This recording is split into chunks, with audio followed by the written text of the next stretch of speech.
Aujourd'hui, comme vous le savez, l'été c'est le moment idéal pour aller nager avec une Allemande.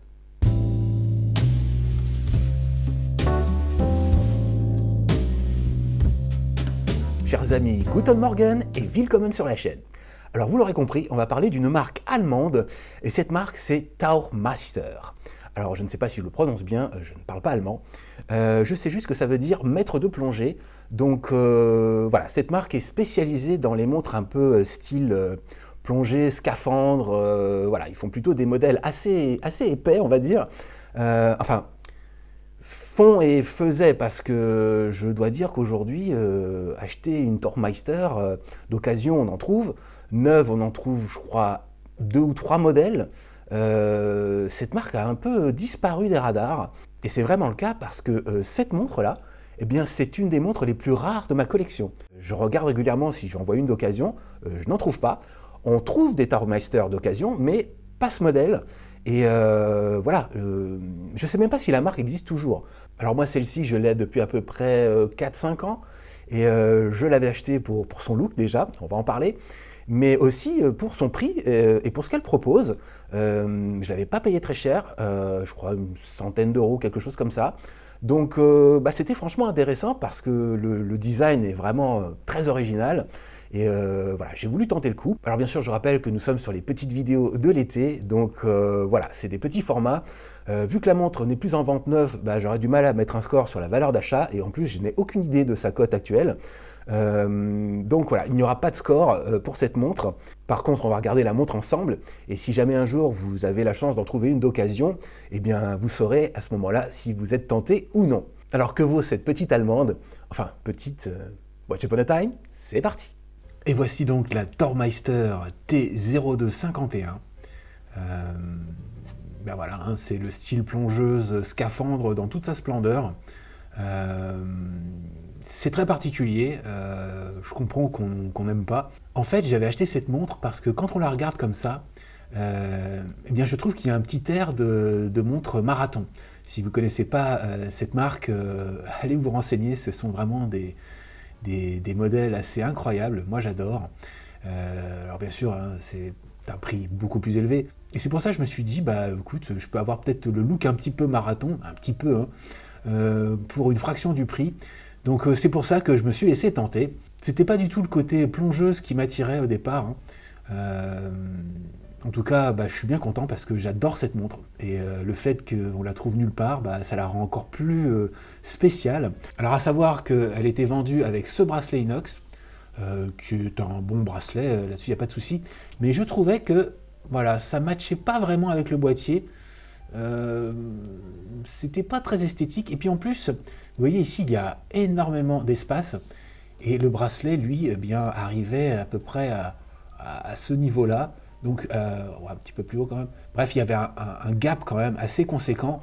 Et je pense que c'est fait justement pour laisser passer des bracelets en caoutchouc très épais. Voilà, des bracelets de plongée tout simplement. Donc, c'est pour ça que moi, j'ai opté pour le bracelet rubber. Comme ça, voilà, ça laisse beaucoup moins d'espace, c'est beaucoup plus esthétique et ça va très bien à la montre. Ça match avec le blanc et le noir du cadran. Donc je suis très content de mon achat. Ça, alors là, je ne sais plus du tout où est-ce que je l'ai acheté. Sur AliExpress, c'est sûr. En tout cas, il fait très bien le job. Vous le voyez là, il est légèrement texturé. Moi j'aime beaucoup, bonne surprise ce bracelet. Et là encore, le bracelet transforme la montre. Maintenant elle a vraiment ce look plongeuse qu'elle n'avait pas trop avec le bracelet inox, je trouve. Alors parlons un petit peu dimension et vous allez voir, c'est quelque chose. Alors nous sommes sur un boîtier de 46 mm, une épaisseur de 15 mm. La longueur aux cornes est là aussi de 46 mm, donc ça donne un aspect très compact à la montre. C'est plutôt rare de voir ça, hein, 46. Moi de mémoire, j'avais jamais vu ça avant. Mais ça donne un effet presque carré à quelque chose de rond. C'est curieux, mais c'est plutôt chouette. L'entrecorne, lui, est de 22 mm. Le poids est de 129 grammes avec le bracelet caoutchouc. Et il passe à 150 grammes avec le bracelet inox. Le verre est un verre plat en saphir. Il est légèrement facetté. Il n'y a pas d'anti-reflet. La résistance à l'eau est de 200 mètres. Nous avons le fond de boîte vissé, ainsi que la soupape à hélium et la couronne. Couronne qui n'est pas siglée malheureusement, mais qui a un style assez particulier.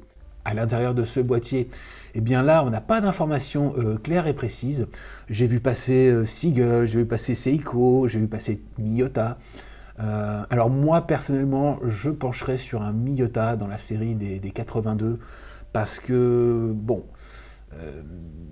je sais pas, je trouve que le son qu'il fait, la dérive, tout ça, ça fait vraiment penser à un Miyota.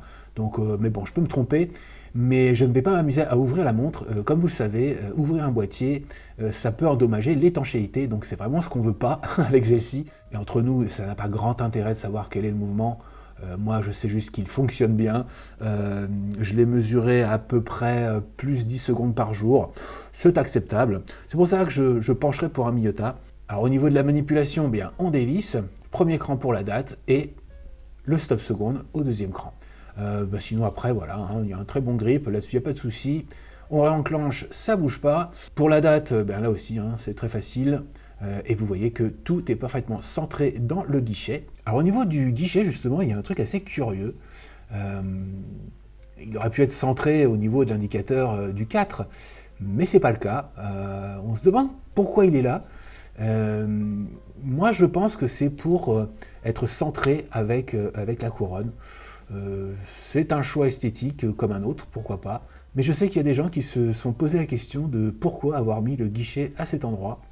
En tout cas, ce guichet s'intègre parfaitement et il n'est pas trop gros, pas trop petit.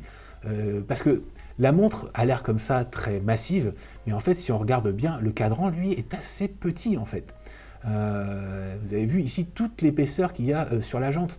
Donc ça aurait pu être un peu difficile de lire l'indication de date, mais là c'est pas le cas. Ce que j'aime beaucoup aussi dans ce cadran, eh bien, c'est sa simplicité. J'aime bien le logo de la marque, très sympa. Puis ici c'est très sobre, c'est très discret. Il y a l'essentiel, et j'aime beaucoup, alors là, ces aiguilles sont absolument magnifiques. J'aime bien aussi la petite trotteuse façon sucette là. Mais les aiguilles comme ça, un peu façon glaive, c'est juste... c'est presque élégant, mais en tout cas c'est très efficace. Alors c'est sûr, ça rigole pas beaucoup, c'est noir et blanc. Mais, et je sais que ça aurait été très facile de rajouter une petite touche de rouge ici ou sur un indicateur. Mais je trouve que justement, c'est très sobre et c'est plutôt rare. Donc, moi j'aime bien. J'avoue que la touche de couleur, c'était pas nécessaire. Alors bien sûr, comment ne pas parler de cette lunette magnifique. Vous avez vu la taille des dents, c'est assez impressionnant. Et vous voyez aussi que on ne peut l'actionner que à 8 heures et à 2 heures. Tout le reste est protégé. Et ça, c'est la grosse inspiration à la Seiko Tuna. Donc ça, c'est plutôt chouette. Le clin d'œil est vraiment, vraiment utile et bien réalisé. Alors après, on est sur du 120 clics. Et croyez-moi, l'action est juste magique. Bonne consistance, mais elle est quand même très fluide. Et vous le voyez, eh bien, le loom pip s'aligne plutôt pas mal. Alors on pourrait croire parfois que le loom pip n'est pas très aligné, mais ça c'est dû à l'épaisseur assez conséquente du boîtier, ce qui fait qu'entre le cadran et le loom pip, il y a une distance, et ça crée une petite distorsion visuelle. Mais non, il est vraiment bien aligné, donc ça c'est aussi la bonne surprise de la montre. Alors il y a peut-être un tout petit peu de jeu, mais c'est vraiment léger. Par contre, je ne pourrais pas vous dire si la lunette est en céramique ou en aluminium. Moi, je pencherais pour de l'aluminium, mais elle résiste très bien aux rayures, donc ça, je ne sais pas. Alors, on peut parler aussi de la petite soupape à hélium. On la dévisse. Alors, je ne sais pas si elle est fonctionnelle, je ne vais pas la tester, mais bon, on va dire que ça participe à l'esthétique générale de la montre. Mais je trouve que la couronne à 4 heures et la petite soupape ici, ça donne un petit look assez original, et ce petit clin d'œil à la Seiko est du plus bel effet. Cette montre, franchement, elle est vraiment à part dans ma collection. Alors, au niveau de la luminescence, c'est un peu la déception. C'est vraiment faible. Pour une plongeuse, c'est vraiment dommage. Je pense qu'ils auraient pu faire un petit effort là-dessus, vu le prix, c'était un peu le service minimum, quoi. Au moins avoir une bonne luminescence. Alors au petit matin, pour lire l'heure, c'est pas infaisable, mais c'est pas terrible. Et voici ce que ça donne sur mon poignet. Alors oui, hein, elle est assez épaisse, hein, mais je la trouve assez compacte. En tout cas, sur mon poignet de 17 cm, elle fait pas du tout énorme. La petite taille du cadran joue beaucoup, je pense, mais ouais, c'est vraiment une montre qui a son charme. C'est spécial, mais c'est pas mal, j'ai envie de dire.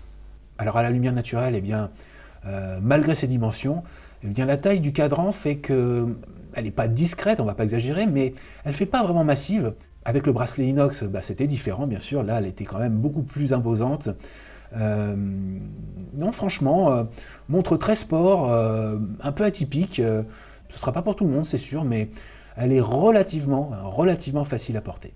Alors en conclusion, que peut-on dire de cette rareté ? Eh bien, c'est une montre, là aussi, qui est vraiment à part dans ma collection. Faut aimer le style. Moi, quand je la porte, les gens sont sont curieux, en fait. Évidemment, c'est pas très joli comme montre, mais c'est très très sport. Et ça respire la robustesse. Donc, elle fait quand même son petit effet. Je suis vraiment content d'avoir cette montre. Et puis j'ai découvert cette marque. Alors, qui existe toujours ou pas, j'en sais rien, mais c'est franchement dommage si elle n'existe plus parce que c'était pas une mauvaise marque. Et les autres modèles que vous pouvez trouver ont plutôt eu de bonnes critiques, donc si elle n'existe plus cette marque, je sais pas trop pourquoi. Dans une collection, c'est ce qu'on appelle une petite pépite. Voilà, c'est tout pour aujourd'hui. J'espère que ça vous a fait plaisir de découvrir cette véritable rareté. Et si un jour l'un d'entre vous en voit passer une, qu'il nous laisse un petit message en commentaire pour me dire à quel prix il l'a vu. Franchement, ça m'intéresse. D'ici là, prenez soin de vous et des autres. Moi, je vous dis à la prochaine. Et surtout, n'oubliez pas, c'est important, prenez du bon temps. See you next time sur Watch Upon a Time.